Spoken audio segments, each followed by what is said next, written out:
morning. Good morning. Just waiting for Facebook here. I think it's ready to go, but just in case it's not, I'm just going to give it 1 second and I'm good to go. Alrighty. Good morning, everyone. Welcome to the PT on Ice Daily Show. My name is Guillermo Contreras. I'm a physical therapist in Milwaukee, Wisconsin, and I'm a TA for the fitness athlete as well as the older adult divisions of the Institute of Clinical Excellence. So happy to be with you here this lovely Monday morning. Hopefully everyone's had a good weekend and enjoying some nice weather. It's in the 30s here, so it's actually quite comfortable for me anyway. Before we jump into the topic, go over some different courses coming up. If most of you probably already know that 2020 we are all done with courses, so there's none on the schedule for 2020, which is only 3.5 weeks or so nothing too crazy there. But first thing, starting up in January of 2021, we have a number of courses already lined up, and if you go on our website, on the PT on Ice website, number of courses already all over the place, all over the country, so lots of options for you there, specifically for fitness athlete and older adult.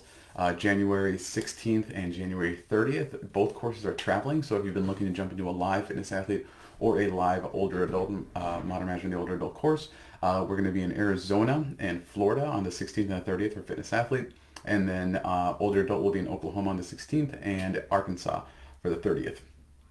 If you are still not into traveling, those are not near you, not looking to jump into those right away, you can hit the ground running right away with some of our online coursework. Fitness Athlete Essential Foundations is starting up its next cohort on January 11th. That's with Mitch Allen and myself. Advanced Concepts with Mitch and Zach Long, or Mitch Babcock, Zach Long. January 10th, so the Sunday, January 10th.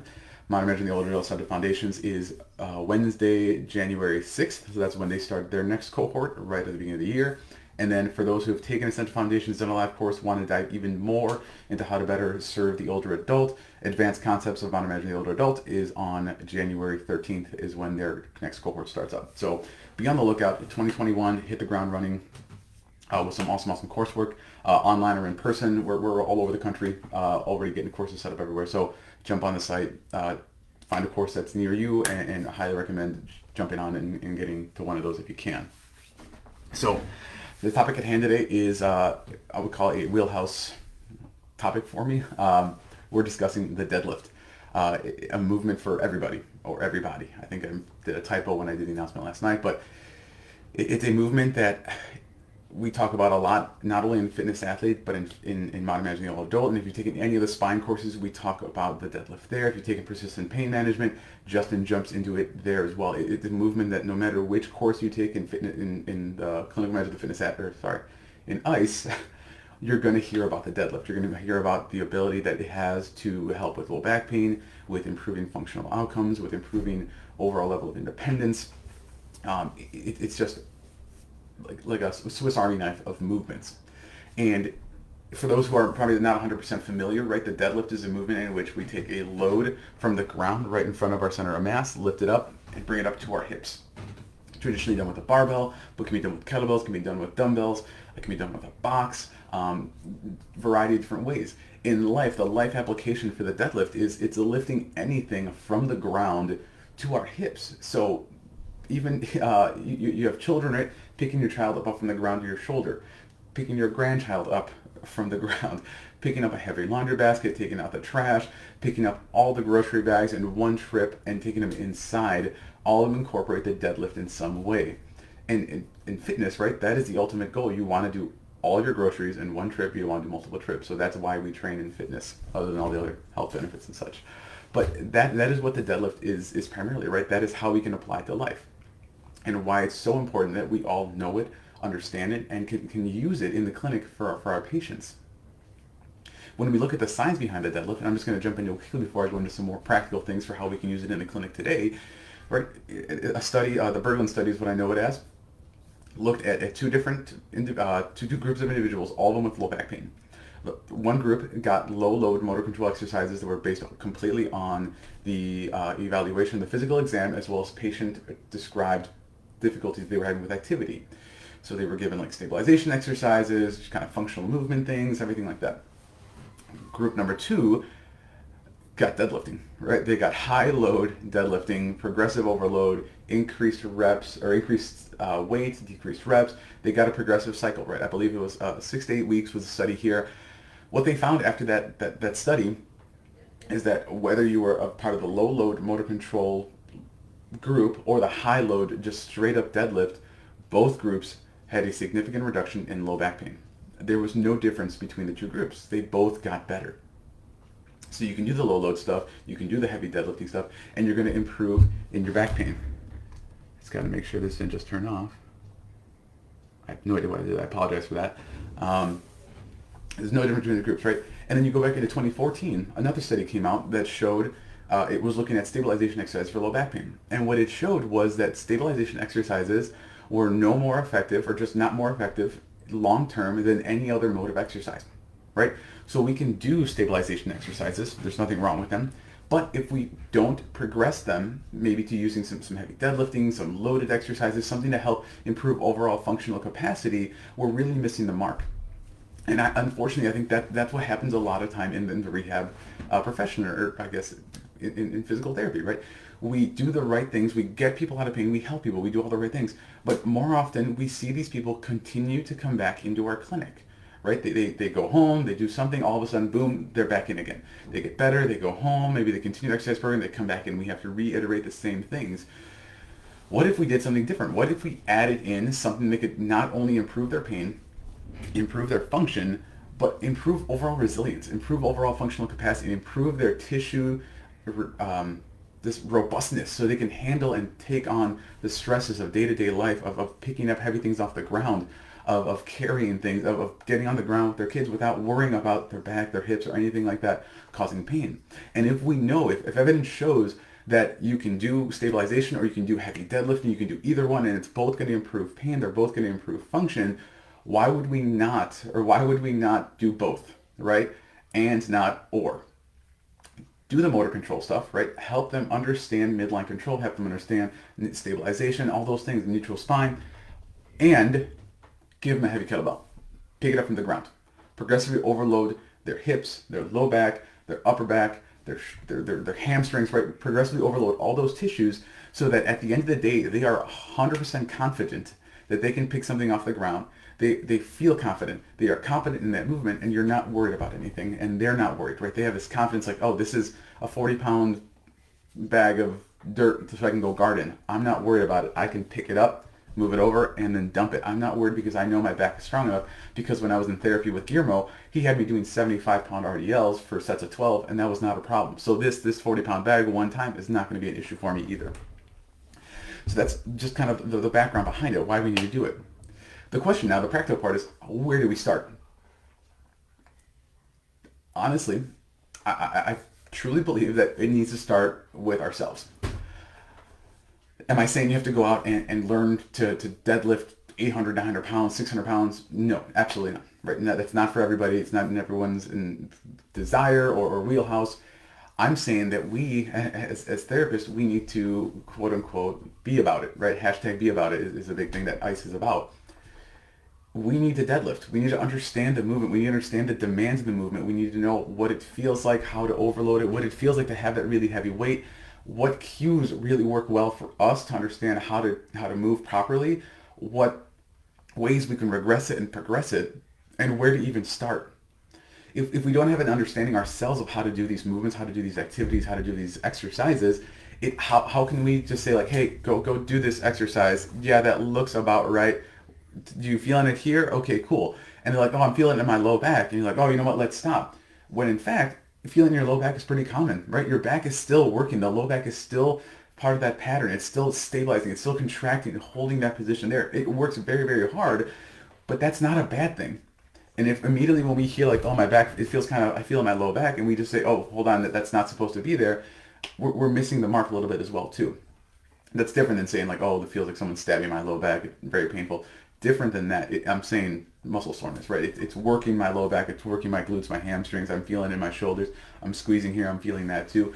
If we don't do it, we don't know what normal feels like. We don't know how to help someone understand, hey, you can continue to progress that, or hey, let's pump the brakes. Let's dial it back a little bit. How's it going, Drew? Good to see you on. So then that's where I think we should start. We should all start by doing it ourselves. We should understand, and again, like I said, it doesn't mean going to a heavy 1 rep max, but maybe one point you do get there. Work with some lighter loads, work with moderate loads, work your way up in weight, kind of get comfortable with it. In the clinic, where do we start? I'll use examples from my personal experience. When I'm in the clinic, I have no issue doing a deadlift with an 80-year-old, with a 7-year-old, with a 60-year-old, with a 40-year-old, with a 12-year-old. I typically will start them a little bit higher, especially because most individuals who've never done it or are just not comfortable with it, they're not going to want to go from the ground with a barbell day one, and that's okay. We just need to start somewhere. I typically start with a lighter kettlebell, but heavier than what they think is heavy, if that makes sense. Most people, you hand them a 10-pound kettlebell and they're like, oh my gosh, this is so heavy. And they don't think about the fact that in their day-to-day lives, they're probably picking up gallons of milk, 20-pound bags of cat litter or cat food, and they don't even think about the weight of that. They just know that's heavy. So you give them something that's lighter than that, and they're like, oh, this feels heavy. But that's okay, right? I think all too often we tend to start people off far too light and then very, very slowly progress them or not progress them at all. So I'd rather go a tiny bit heavier, hope that they do well with it, and as long as they do, progress them further from there. Because not only are you helping create a greater stimulus, but you're also providing them a little bit more confidence, right? Oh, 10 pounds, not too bad. Here's 15. Oh, that's really heavy. Oh, you know what? You just did 10 reps with no problem. We're going to do 20 pounds. They do 20 pounds. All of a sudden, they realize, I'm stronger than I thought I was. I'm more able to do these things than I thought I was before. And that's great, because then all these individuals who maybe had no idea how to move, hadn't been moving in years, are just afraid to hinge or afraid to bend forward. They do everything with a fully upright spine and bend their knees as far as low as they can. They pull it into their trunk and they get this really awkward, like get the hips out. Now all of a sudden they're like, oh, I can bend my body again? That's awesome. And they start doing these things again because you're teaching them and showing them and creating this confidence within them that they can hinge with weight. So back to where I was, practical application, right? Start them off on an elevated surface is where I usually start, right? Actually, before that even, let's work on the hinge. Let's say, hey, can you stay here? What does it look like for you to bend forward? A little soft bend in the knee. Okay, let me see, what's your spine doing? Can we maintain the position of your spine a little bit better? Can you keep your shoulders back? Can you keep your chest up, eyes forward a little bit more? Good. And then my favorite cue I use, because the majority of the people I see are either my age or older, is most people remember this, but that little bird that would sit on people's desks, and as you tipped its head, it would dip its face in a little thing of water and then go back up over and over and over again, and the little ball would fill with water. I guess if you have no idea what I'm talking about, I apologize, but that's the cue I use. And as soon as I say that, like, yeah, I remember that thing. Oh, okay, that's what it looks like, and they kind of get it. And if they don't, then we just take a dowel. We have like just wooden dowels in the clinic. We'll put that against their back, their hips, right, their spine and their low back, and have them hinge. Can you maintain contact on this dowel as you're moving up and down? If you don't have a dowel, every place who can't afford a 30-cent dowel probably has a expensive body blade, right? Turn that body blade sideways, put it on their back, have them just hinge with that against their back. You can hold it there for them. Okay, maintain contact here. Pause them anytime they lose position, trying to help them fight it there. And keep, yes, the drinking bird, you know it. Have them maintain that position as they're going up and down. Anything works. A dowel, a cane, even a crutch, just anything you have in the clinic that's just straight. Put it right against their back and their hips. Have them go forward, have them go back, have them understand that hinge pattern. Take that away, have them continue to do it. Once you see that happening, okay, great. That should be a few minutes just to kind of teach that. Get that load in their hands. If they are not worried about going all the way to the ground, start them with an elevated surface. Can I get a 12-inch box or a step or a 10-inch step or a bench or a stool, anything, and have them just bring that weight down to that stool and then back up. Once they're comfortable there, get heavier. Get heavier, right? Progress that load. Get them comfortable with a moderate load. Okay, once they're there, can I take that 12-inch step, whatever it is, can I bring it down 3 or 4 inches? Can I have them maintain that same position as they come down to that point and come back up? Can I continue to bring it down until it gets all the way to the ground? Our ultimate goal should be to get these individuals to the ground, right? Going from that upright position all the way down. I typically start with a top-up approach for these. Some people might be different. This is how I do it though. Once I have them to a point where maybe they are maxing out our dumbbells or our kettlebells in the clinic, that's when we get the barbell out. And if you don't have a barbell that's 1 Allen, will argue you need to get one. There's an episode you can go back and watch where he discusses why you should have one in the clinic and how the money thing should not be an issue. But I don't want to dive into that too much. But get yourself a barbell. It's really important. If not, though, kettlebells, use some bands to increase that resistance and make it a little bit harder. And you might be asking, okay, great, that's an outpatient orthopedic clinic. deadlifts all day there, whatever. What about me? I'm in a rehab setting, I'm in an acute care setting, and if that's the case, then you still can do it. When you have someone, for example, Julie Brower, who's a TA for older adults as well, she's in the acute care setting, and the stuff she's doing is absolutely incredible. Go check her out on Instagram if you're not. Follow her. She's doing some awesome things in the acute care setting. But the only example I'm going to give, because I don't want to dive into it, I don't want to steal her thunder, is you can have someone seated edge of bed or in a chair or something you feel comfortable guarding them with. Give them the little bucket where they have a wash basin. Wet some towels, throw that in there, right? You can make that a heavyish bucket. Have them do a seated deadlift. Boom, right with that bucket. And all of a sudden you have someone who you would say is deconditioned, has some health issues, is not someone you're going to traditionally load up with a really heavy barbell, and they can do deadlifts seated bedside in the hospital room. All right, so there's anybody can do a deadlift. It's just a matter of having that creativity and understanding the movement, which is why I think it's so important for us to know it, do it ourselves, so that we can properly load it, progress it, and prescribe it for our patients as well. Okay. Don't want to get too far down the rabbit hole with this, because we could go for hours if I wanted to. Amazing how I feel difficult, right? Yeah, when you do it right, it's crazy, Drew. So that's all I'm going to say. If you want to know more about the deadlift, though, if you want to understand it better, if you want to get an idea of how to load it, how to progress it, how to prescribe it, all these things even more, highly recommend you sign up for one of those fitness athlete courses coming up, whether it be a live course where we get right in person, can answer any questions, can look at your deadlift, can work on your deadlift. You see a bunch of deadlifts around the room. In the online course for fitness athlete, we go an entire week looking at the deadlift, looking at hinging, look at deadlift sciences and low back pain and how to prescribe it and use it for low back pain. In Modern Imagine the Old Adult, we talk about the deadlift in a way that we can load individuals to help them live their lives independently, be able to hinge and lift things up and carry things. No matter what course you take, like I mentioned, you can take a lumbar spine course here, and you'll talk about the deadlift and hinging and loading individuals as well too. So you no matter what ICE course you take, you're going to learn about the deadlift, and I highly recommend the fitness athlete or older adult courses right off the bat to kind of get a better understanding if you're not proficient in loading in these exercise movements, and just getting a better understanding for it. So thank you so much for tuning in this morning, gang. You guys have a wonderful week, and we will catch you tomorrow.